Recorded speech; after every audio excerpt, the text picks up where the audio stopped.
Her insanın bir çiçek açma zamanı var. Tohumuna göre, toprağına göre, güneşine göre. Hiçbir şey için geç ya da erken değil bu yüzden. Çünkü çiçek açma zamanı da kendi vaktimize göre. İnsanın kendi zamanını, çiçek açma zamanını bulması bir ömür sürüyor bazen. Kendi ritmini, hızını, vaktini bilense bilmenin telaşsızlığında bekliyor kendini. Merhaba sevgili kitap dostları. Bugün sizlerle derinlikli bir okuma deneyimi sunan, içini açan İnsan kitabını konuşacağız. Zeynep Merdan'ın bu eseri içsel yolculuklara, farkındalığa ve insanın kendiyle kurduğu ilişkiye dair etkileyici bir anlatım sunuyor. Eğer hayatın koşuşturmacasında kendinizi bazen kaybolmuş hissediyorsanız bu kitap size hitap edebilir. Kitaba geçmeden önce yazarın hayatına bakalım. Zeynep Merdan 1990 Gümüşhane doğumlu. İlk yazılarını Bilo Ruh Müzem'de kayda düşen, yazarın denemeleri İtibar, Hece, Sabit Fikir, Lacivert ve Muhit dergilerinde yayımlandı. İktisadi ve İdari Bilimler Fakültesi Polis Akademisi mezunu. 8 yıl boyunca İçişleri Bakanlığı Emniyet Genel Müdürlüğü bünyesinde komiser olarak görev yaptı. Halen farklı bir kurumda kamu görevine devam etmektedir. Ankara Üniversitesi İlahiyat Fakültesi Felsefe Tarihi bölümünde feminist kuramlarda kadın kimliği ve kendilik feminizmi teziyle yüksek lisansını tamamladı. Kendilik, kimlik, seçilmiş kimlikler ve feminizm üzerine çalışmalarına devam etmekte olup Trakya Üniversitesi Kamu Yönetimi bölümünde doktor öğrenimini sürdürmektedir. İlk kitabı Kendilik Cesareti 2020'de, ikinci kitabı İçine Açan İnsan ise 2024'te Muhit Kitap'tan okurlarla buluştu. Yazarın ilk kitabını okumuştum.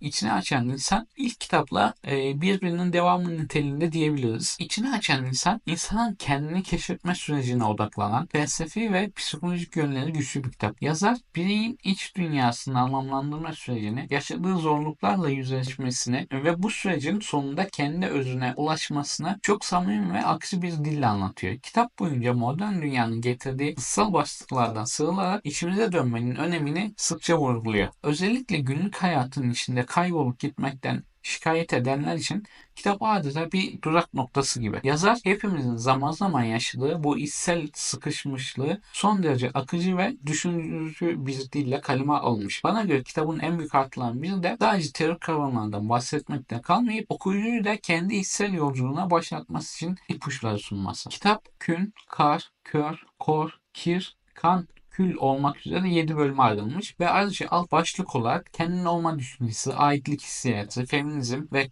kadınlar, günümüz Gazze sorunu ve daha birçok konuyu sayabiliriz. Kitabın son sayfalarında ise Haşmet Babaoğlu ile yaptığı bir röportaj yer alıyor. Yanılgılarımızdan bahsediyor. O büyük yanılgılarımızdan. Yanılgılar demişken insan hayatı boyunca birçok kez yanılır. Ne zaman yanılgısını fark ederse o zaman değişir, dönüşür. İsmet Özel'in bir şiirinde dediği gibi bana kötü, bana terk ettiğiniz düşünceleri verin. O vazgeçtiğiniz günler, eski yanlışlarınız, ah ne aptalmışım dediğiniz zamanlar onları verin. Aslında insanı geliştiren de bu yanlışlarımız. Tabii bu hatalarımızdan ders çıkardıysak kıymetli. Gelelim yazarın üslubuna. Yazarın dili oldukça sade ve anlaşılır. Ancak bu sadeliğin arkasında felsefe ile edebiyatın harmanlandığı bir anlam yatıyor. Da ne çok akademik ne de fazlasıyla basit bir anlatıma sahip. Tam kararında bir dengesi var. Bu da okuyucunun içine işlemesini sağlıyor. İçini açan insan kişisel gelişim kitaplarından biraz daha farklı bir yerde duruyor. Çünkü okuyucuya hazır reçeteler sunmaktan çok kendi yolunu bulması için rehberlik etmeye çalışıyor. Kendi deneyimlerinizi sorgulamanıza neden olan bir anlatı sunuyor ki bu da kitabı değerli kılıyor. Bir diğer güçlü yanı ise samimiyeti. Kitap boyunca yazarın içten anlatımı size bir arkadaşınızla sohbet ediyormuş hissi veriyor. Okuyucuya yukarıdan bakan, öğüt veren bir tavır yerine onunla beraber bu keşif yolculuğuna çıkıyor. Ayrıca yazarın gündelik yaşamdan verdiği örnekler kitabın herkes için ulaşılabilir ve anlaşılır olmasını sağlıyor. Hayatın karmaşasında kaybolduğunuzda birkaç sayfa okuyup kendi iç dünyanıza dönmek gerçekten büyük bir rahatlama sağlayabiliyor. Deneme okumanın en güzel taraflarından birisi de bu. Birkaç sayfada başka dünyalara gitmenizi sağlıyor. Denemenin bir başka güzel yanı ise içinde başka yazarlardan alıntı varsa ki bu kitapta çok fazla yazardan alıntı okuyacaksınız. Sizi başka yazarlarla tanıştırıyor. Ayrıca sonraki okumanız için de yol gösterici olabiliyor. Peki içine açan insan insan kimler için ideal bir kitap? Eğer kendinizi anlamaya, farkındalığınızı arttırmaya ve hayatın içindeki anlamı keşfetmeye yönelik bir okuma yapmak istiyorsanız bu kitap kesinlikle size hitap ediyor. Yalın ama derin anlatımıyla düşündüren ve hissettiren bir eser. Ayrıca içini açan insan Türkiye Yazarlar Birliği tarafından 2024 yılının en iyi deneme kitabı ödülüne layık görüldü. Tabii her kitap gibi bu da herkese hitap etmeyebilir. Ancak eğer içsel keşif yolculuklarını meraklıysanız size çok şey katacağı kesin. Son olarak kitaptan bir alıntıyla videoyu bitirelim. Kitaplar da insanlar gibi vaktinde çıkarlar karşımıza. Ya da yıllarca başucumuzda bilincimizin hazır olacağı zamana değin saklarlar kendini. Doğru zamanda karşımıza çıkan doğru insanlar gibi. Tıpkı onlar gibi vakti var bazı kitapların. İnsan kitabını bulur, kitap insanı. Videoyu beğenmeyi, kanala abone değilseniz abone olmayı unutmayın. Bir sonraki videoda görüşmek üzere. Hoşça kalın. Videoya kalın.